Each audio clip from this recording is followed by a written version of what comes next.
பயங்கர மாதிரி நான் இல்லன்னு பேசுறீங்களே, இதுக்கே இப்படின்னா நாளைக்கு போலீஸ் கூட்டிட்டு போய் முட்டிக்கு முட்டி லட்டியில தட்டினா எல்லாத்தையும் கொட்டிடுவீங்க போல இருக்கு.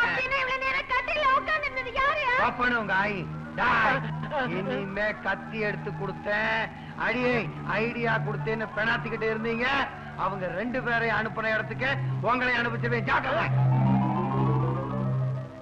தேவி, இந்த கேசட் இந்த வீட்டுல இருந்தா தான் யாருக்குமே சந்தேகம் வராது. நாளைக்கு பத்திரமா கோர்ட்டு கொண்டு வருமா? பத்திரம்.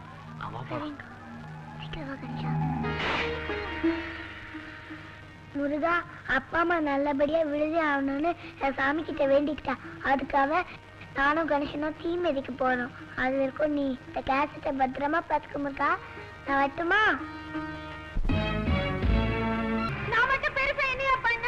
கொலை பண்றதுக்கு சின்ன ஐடியா தானே கொடுத்த, என்னையும் ஒண்ணும் பண்ணாது. நான் தான் அவங்கள சதக்குன்னு குத்தனை, தங்கச்சியையும் மாப்பிள்ளையும் உள்ள தலனை. ஆண்டவங்கனுக்கு இருந்ததெல்லாம் பயங்கர மாதிரி நான் இல்லன்னு பேசுறீங்களே, இதுக்கே இப்படின்னா நாளைக்கு போலீஸ் கூட்டிட்டு போய் முட்டிக்கு முட்டி லட்டியில தட்டினா எல்லாத்தையும் கொட்டிடுவீங்க போல இருக்கு. நம்மளவே ஏமாத்தி இந்த குட்டி பிசாசு நாம பண்ண கொலைய வீடியோ எடுத்துட்டாளா? இது நாளைக்கு கோர்ட்டுக்கு போய் சேர்ந்தா தானே அவங்களுக்கு விடுதலை, நமக்கு தண்டனை. சேர விட மாட்டேன், இப்பவே இதை கொளுத்திடுறேன்.